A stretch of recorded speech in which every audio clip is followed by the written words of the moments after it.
Hey there Dev Squad, Manuel here. Now for this part of the tutorial, this is going to be a little bit faster. Again, we're going to be using the same tools and techniques that I've used on the previous video for unwrapping. So if you haven't watched those, I'd recommend you watch those for further explanation into the tools that we'll be using in this video. But let's get started.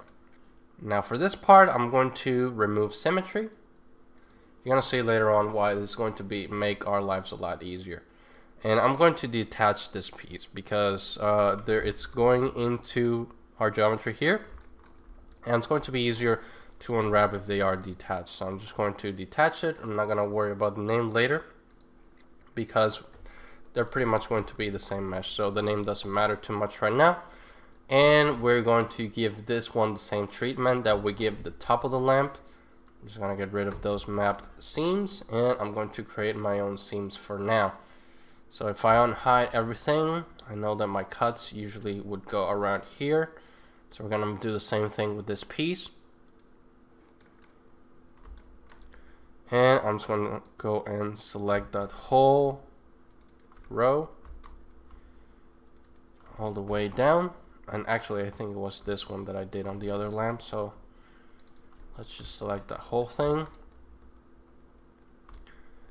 And one thing is that it's going all around, and I'm going to uncheck ignore back facing, so I can just go like this and get rid of that.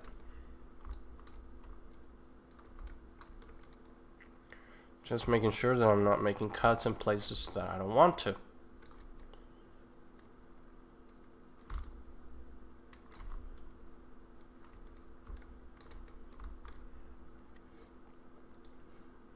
Alright, we've made our seams, and I'm actually going to select this.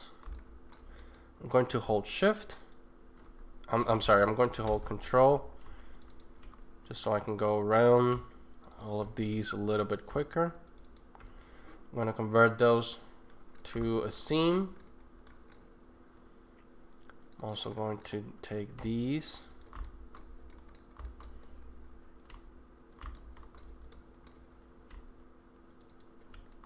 So again, just taking care of those angles, making sure that I'm using those sharp angles to add my seams.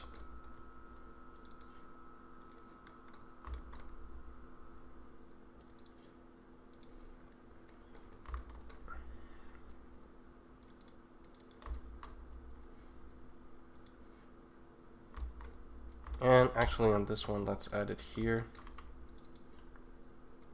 Okay, there you go. Now all we have to do is quick planar and peel absolutely everything. So I'm just gonna go here and whoops, seem to have forgotten this part as well. Convert to selection and open my UV editor. Now let's take out the parts where our lights are going to go. So I'm just going to select all of these. Quick planar, quick peel. Just throw them aside. And now let's get going with the rest of it. So I'm just going to select this. That is also going to select these pieces. And in order for us to have things a little bit more tidy, I'm just going to select this whole thing and make it planar so I can put it aside like I did before. So I'm going to make my selection over here. Deselect these polygons. Planar peel. Make it vertical, and we're going to break it apart into two. So you can actually do the breaking by polygon as well. Just like you're seeing me doing here, you click on the break button, and that will break it apart. Now we're gonna go relax, and by the way, you can leave your relax open. I usually float it on the other side of the monitor, but for now, so you guys can see what I'm doing, I'm gonna keep it here and make this as vertical as possible. Relax it, select the whole thing, relax it, and now let's get to this part. This part's a little bit easier. And again, we run into the problem where, remember that we shouldn't have these. I'm just going to erase it.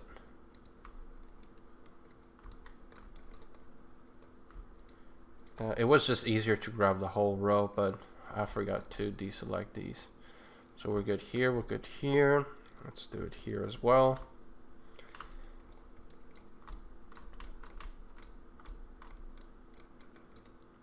And I think we're good.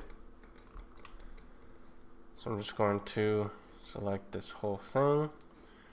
Quick planar and peel, put it aside, rotate it so it's straight, not oblique. Grow selection, quick planar, quick peel, put it aside. And yeah, this part's a little bit repetitive, but this is very important to do. You cannot skip unwrapping if you want your asset to function correctly inside your game engine.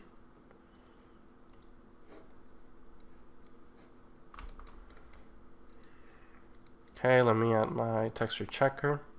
I'm gonna leave this one just so you guys have a change of view. However, this is very colorful.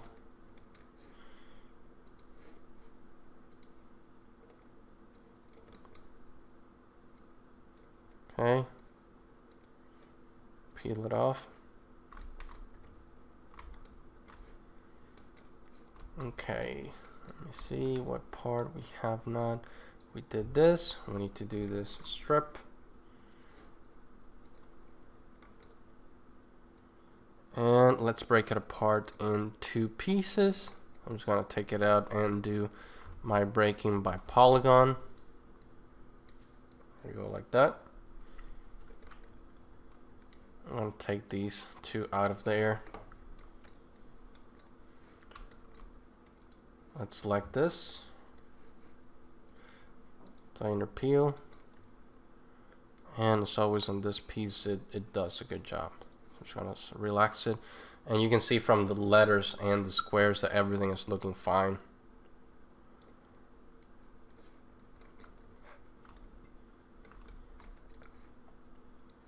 Select this piece.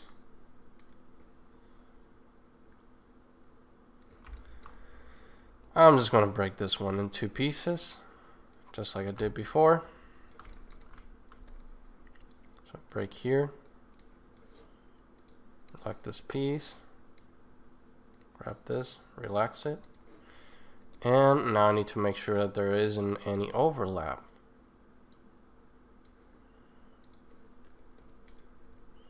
So I'm just going to go here, pull it down, go to this one as well. Let's rotate it.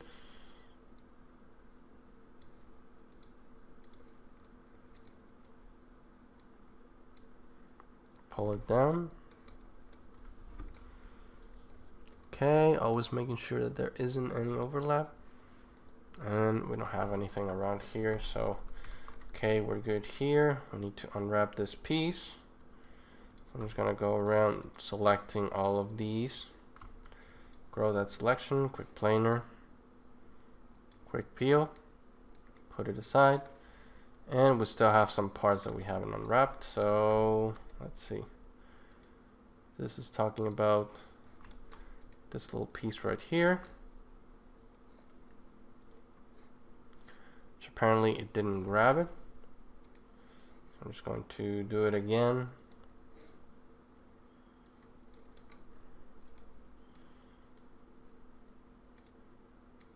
Break it apart, relax it, relax this one, much better.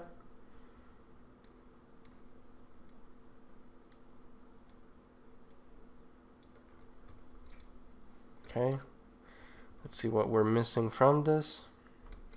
Okay, we're missing the whole bottom part, pretty much. So select the whole thing.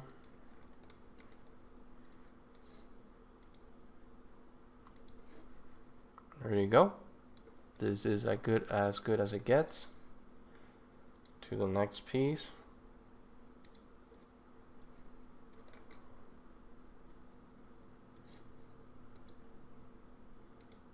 There you go. That's much better.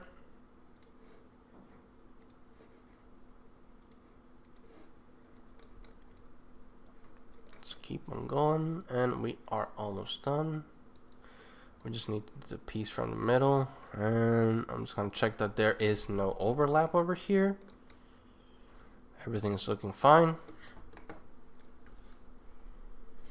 And we have those two pieces right here remaining.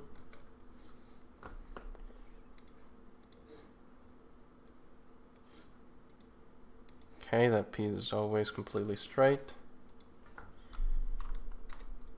And we've already had this. Okay, so let's make sure that we have everything.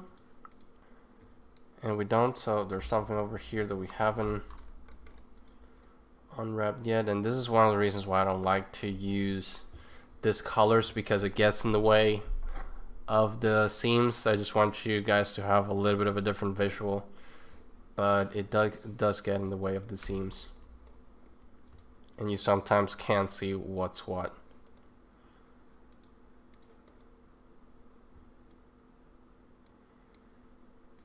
Okay, and we are good. So what I'm gonna do is rotate this. One thing that you need to know about the pack custom button is that what it does, it rescales everything. It moves things to the 0 to 1 space and tries to pack them as best as it can, or as best as it knows. But one thing that it doesn't do is rotate the UV shells unless you tell it to do it. So the way that you would tell it to do rotation is you would hold click, so click and hold, and you would go into the settings. So this is rotate cluster, fill holes. Sometimes I just click on this one. Fill holes, it doesn't utilize the whole thing as best as you doing it manually, so it doesn't matter to me. So sometimes I leave it on, sometimes I leave it off, because it doesn't make that much of a change. But if you want this thing to automatically rotate your UV shells, you would check this option. I don't like that. I like to rotate my own UV shells, because that'll allow me to later on, after the system has packed it, it allows me to manually place them in certain places where I know they can take better advantage of our 0 to 1 space. So I'm just gonna select the whole thing, click pack. And okay, I'm getting into the point where I got tired of the colors, so I'm going to switch to checkered pattern. I'm just gonna grab these and start putting them in places where I know they can take more advantage of our UVs. So I'm just gonna put these two here. Maybe this one can go on the other side. Again, always leave a little bit of padding in between. These are a little bit too tight.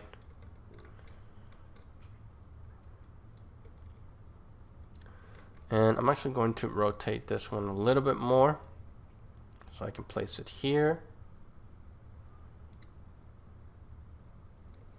And always remember the padding. So this is too tight actually. I'm gonna put it away a little bit.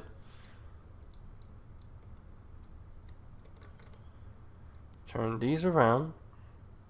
And again, you will see that I always have this gizmo on because I have my 3 gizmos here. I don't have to be clicking on rotating, movement, scale. I just have this gizmo, which is freeform pretty much. If you've used Photoshop, it's the same as a freeform tool. Okay, making sure that there is enough space in between them.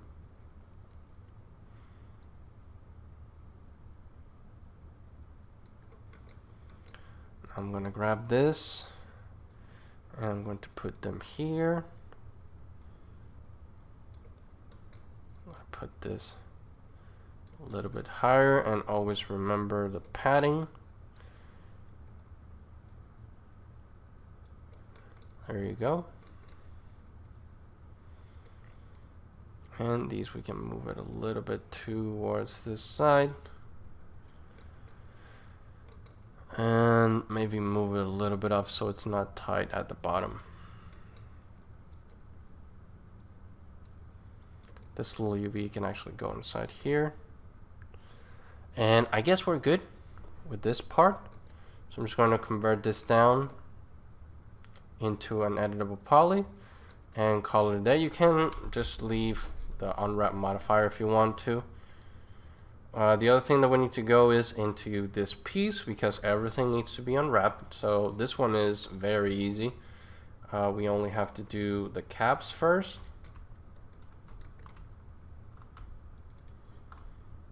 Convert that to selection, and we can do the seam at the bottom. This is a good place to hide the seams. So when creating seams, you should always try to hide them as much as you can. In the base of the lamp, it's kind of hard because you need to make cuts through the whole thing no matter what.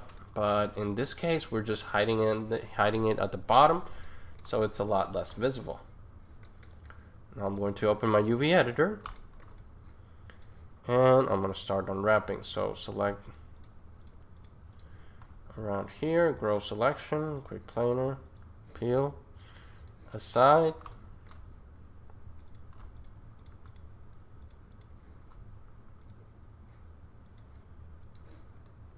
Put it aside, and now we're just going to select everything else.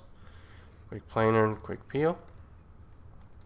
Let's see our texture checker, how that is looking. Let's relax it a little bit. Alright, perfect. And everything is packed. Now we have come to the most important part, where is the symmetry part. So now what I'm going to do is I'm going to select this one, convert it to editable poly, and I'm going to attach it to this piece.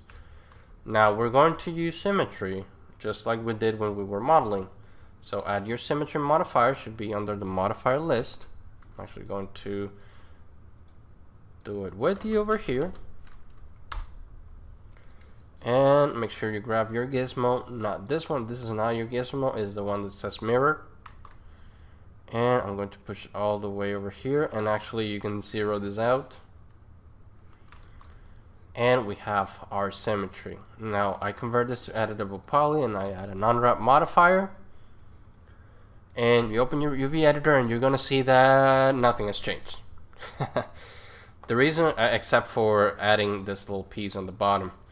So you're looking at this and you may be thinking, where is my symmetry? Where is the other piece? And the other piece is pretty much on top. They are on top of each other. So the UV shell from the piece that we just used symmetry on to create is pretty much on top of what we created on this one. So if I go by element mode and I choose this, you're gonna see that one is pretty much on top of the other. Now, like I said, there should not be any overlap in your UVs. There are times where you want overlap, and we can show that in a future tutorial, but for now, just bear in mind that there should not be any overlap in your UVs. So I'm just going to select everything and take the fast route, which is letting the computer pack it for me. And it actually did a very good job. There's not much that I can do around here, so I'm going to leave it as it is. And the other reason why I'm going to leave this as this is because in order for us to texture the whole thing, we need to attach them all together and make sure that everything is in the 0 to 1 space packed correctly. Because if I were to now, let's say I were to get out of here and select my vase, convert it to editable poly, and attach everything like it was before. Now, if I unwrap it again by adding a UV unwrap modifier, you're gonna see that everything is a jumble. Everything is on top of each other. So I'm just gonna undo that to show you step by step. So let's do things a little bit slower. What I did here is first I grab my base. The reason why I grabbed the base is because this is the piece that has the pivot in the center of the universe. Again, I cannot stress this enough. your asset needs to have its pivot in the center of the universe, because this is going to make in-engine manipulation a lot easier. So what I do is I convert this to an editable poly, and I'm going to attach the other pieces. So I'm just going to click on attach. I'm going to click this one and this one. Now adding the unwrap modifier, which again you can always find on your list by pressing the letter U. Let's write this one. If you open your UV editor, you're gonna see that there's a huge mess around here. So now what we can do is just select everything and click Pack Custom. And now every single piece of the UV is packed where it should. Now it did a pretty good job here. Actually, it did a pretty good job. There's not much else that we can do. We could put these pieces on the inside and maybe have a little bit more of space, but the gains are not that significant that we should go through and rearrange this. Alright, Dev Squad, that was the end of this video. In the next video, we are going to be starting the texturing process. I'm going to talk a little bit about Substance Painter, a bit about the interface, introduce you to the program, and then I'm going to go in a little bit of theory about baking the maps, which is a very important part of the texturing process in Substance Painter. Stay creative, and I'll see you in the next video. This video was made possible by my supporters on Patreon. If you want more videos like this, check out my Patreon page using the link in the description. To stay up to date on new releases, make sure you follow us on social media.